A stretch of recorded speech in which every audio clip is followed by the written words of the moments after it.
Guys, how are you? Welcome to Serial at Midnight. I'm Heath, and in this episode we're talking about Night Gallery Season 1 on Blu-ray from Kino Lorber Studio Classics. Night Gallery has had a tumultuous history, both on home media and on television. We'll get into it. This is a short season. There was a pilot movie from 1969, a TV movie of the week sort of a thing, hour and a half roughly. And then a 6-episode first season. Then, of course, it got a full second season. The third season, it got canceled before it was done. So we've got 2 short seasons and then 1 full season. It's a show that's never really been respected by the networks, by even, there's a feature here. We're going to talk about this. But even on home media, it took like 8 years just to complete this on DVD. So Kino Lorber is releasing these the seasons on Blu-ray now. The rest of the volumes should be arriving within 2022. But it's just very exciting to finally have this show uncut, which we're going to talk about in just a second. But by the way, if you're up to date on your Serial at Midnight episodes, this is your second look at this because we talked about this in a Fresh Flavors recently, and I promised a full review. This is that review. Night Gallery is an interesting show, and it's hard to talk about it without talking about The Twilight Zone, because of course both shows were the brain children of Rod Serling. They both feature him standing, introducing each episode, standing there with his hands clasped in front of him, saying things like, and tonight we're talking about the cost of greed, or some morality lesson. And of course the whole premise of Night Gallery is he's taken these. It's a horror, thriller, mystery anthology show presented in the framework of a gallery, a nighttime art gallery. So everything is tied to a painting. And if you compare it directly to The Twilight Zone, Night Gallery never achieved the heights of Twilight Zone. But there's a lot of good stuff there, and that's why so many of us are excited, because 70s anthology stuff is anthology. It's hit or miss in general, right? But when it hits, it's great, and you get. One of the appeals for me is the stars of the era. You get the stars that are coming down and you get the stars that are going up. We got 2 episodes here. They're broken down into like little sub-episodes. Like the pilot is three different anthology segments combined. And then the show would be, 2 segments. Sometimes it'd be 3 segments. Sometimes a segment would be 25 minutes. Sometimes it would be 15 minutes. It just depends. But Steven Spielberg directed 2 segments included in this box set. Now, it doesn't necessarily mean it's like, oh, I see the roots of Raiders of the Lost Ark. It's not like that. But it's just fun as a cinephile and as a movie and a TV show, pop culture enthusiast. It's fun to connect these dots and to see Spielberg way before Duel, He would do a lot of TV work. He did episodes of Columbo. He did, lots of stuff like that. John Astin, Gomez Addams from the Addams Family, from the original. It's on the back of the package here.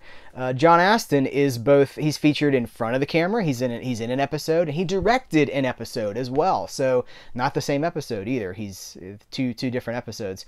Who else do we want to talk about? When I talk about like the appeal of the guest stars, we've got Joan Crawford, we've got Ossie Davis, Larry Hagman, Diane Keaton, Roddy McDowall, Burgess Meredith, Agnes. We got, this is pre-Rocky Burgess Meredith, post-Batman, pre-Rocky Burgess Meredith.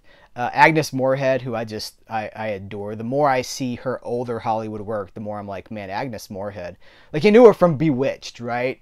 But just as an actress, just fantastic stuff. So these episodes look great. They really do. They look fantastic. Of course, anything from the 70s shot on film, it holds up really well. Shows like this have always been very well preserved by their original parent companies. Universal shows, this is a Universal show. Universal shows just look really, really good. And this makes the upgrade to high definition very easily, like it's just like, oh, it was made for it, right? It just slips right in. It's just this is how it's supposed to look, So I heartily recommend it as far as video quality, and it's got subtitles and all that stuff. But let's talk about the controversy of Night Gallery, which is that season 1 short season, season 2 a much bigger season. We're talking about hour-long episodes, like 51-minute episodes. And then season 3, I guess the show's in trouble. It gets cut to like a 30-minute episode, and then it gets canceled. And there's a feature on the back of here. These are the extras. We're going to go through this a little bit, but the one I'm talking about is the Syndication Conundrum, a look at the show's troubled second life and reruns. That's a featurette by film historian Craig Beam. It is fantastic because he has traced the syndication problem with Night Gallery. Now, I should say, these are the uncut, as-aired original episodes with no tinkering. But there are 43 episodes of the Night Gallery. You need like 75 for syndication. Syndication is where you make your money. Syndication is where you can really get into that rotation that keeps things moving, keeps people finding your stuff. Without that, your show kind of just dies. I think that's what happens with shows that, one season shows or 2 season shows that don't get picked up. They kind of just die because they don't get that syndication deal. So they made a decision to chop these segments up into different pieces for syndication, so they would all be 25 minutes, no more, no less.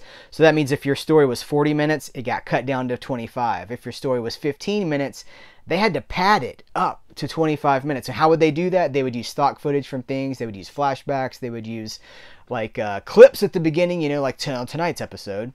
The way that they would do this, and then they would add in episodes from other shows that it's crazy. And they would have Rod Serling come in and film new introductions for some of this stuff. And then I say, so that's the syndication problem right there. So the episodes were never presented as they originally aired. And then in home media, as Craig Beam points out, Season 1 on DVD was released in 2004, Season 2 in 2008, and Season 3 in 2012. So it took years to get the complete series on DVD. And so finally, this is how it's supposed to be, right? This is that special feature that I was telling you guys about has a cool thing where they show an entire episode side by side. They have the broadcast version and they have the syndication version playing in 2 boxes side by side. And when the syndication version goes to something that's been cut, it just goes to a black screen. And it's kind of presented like, well, here, you decide if the cuts were atrocious. So much is cut. They cut these things to the bone. They cut the life out of them. So, I mean, it's just exciting that Kino Lorber is committed to bringing these to Blu-ray. Loaded with special features. Look at all those commentaries, you guys. You see, there's 6 episodes in a pilot, right? It's way more than 6 commentaries here. They've got multiple commentaries for each episode. So the pilot, Gary Girani does a commentary. I'm not going to name everybody here, but Jim Benson, Scott Skelton, Kim Newman does a commentary. Tim Lucas does a commentary. Constantine Nasser does one. Taylor L. White, Amanda Reyes, who I think the world of, the author of this book, the authority on television movies, is from this particular, Kolchak, all this stuff. From 1964 to 1999, Amanda Reyes edited this book, and this is like a Bible for TV movie fans, or just TV fans in general. She's got one here. She always does great commentaries too. There's just so much stuff here. Craig Beam does a commentary. This is, if you're a fan, you're excited about this, right? Because this is for us. It's got a booklet. I'll show you the booklet really quick. It's the art. This is the same as the slipcover art, but it comes with a booklet that just shows the episodes, the guest stars, the segments. Does it have the directors? Yeah. Douglas Hayes. Let's see if we can. Steven Spielberg on the on Eyes. Oh, Tom Bosley. I forgot to mention Tom. So fun when you get to see Richie Cunningham's dad from Happy Days, like Richie, and is like a gambler who has he's gonna give his eyes away so he can pay his gambling debts. Very different role for Tom Bosley. Anyway, just absolutely great stuff. I'll hold this up just a little bit longer so you can get a good look at it. But I think that's it. I think we've covered it. That's what's included. As I say, the episodes are kind of hit or miss. Some of the segments are hit or miss. That's the nature of anthology. It's not all going to work, and it's all, this is how it goes. But I love it. This is tremendously exciting for me. I love TV. This is my era. I love 50s, 60s, 70s, and all these actors, all these performers. It just gets me. I love it. This is the stuff that gets me all excited. So will you be picking it up? What do you think about it? I'll put a link to where you can pick this up in the description of this video. If you do click that link, you're supporting Serial at Midnight. But let's talk about Night Gallery, guys. Let's talk about Night Gallery in the comments below. You got any favorite episodes? And I guess here's a question too. If you are a fan of Night Gallery, have you seen them in their original broadcast version, or do you only know those syndicated, almost like Frankenstein monster versions of these episodes that have had stuff pulled in from other shows, stuff cut out? What's your experience with it? Let's talk about it. Let's get into it. Guys, thank you so much. Take care. Until next time, here's where to go and what to do.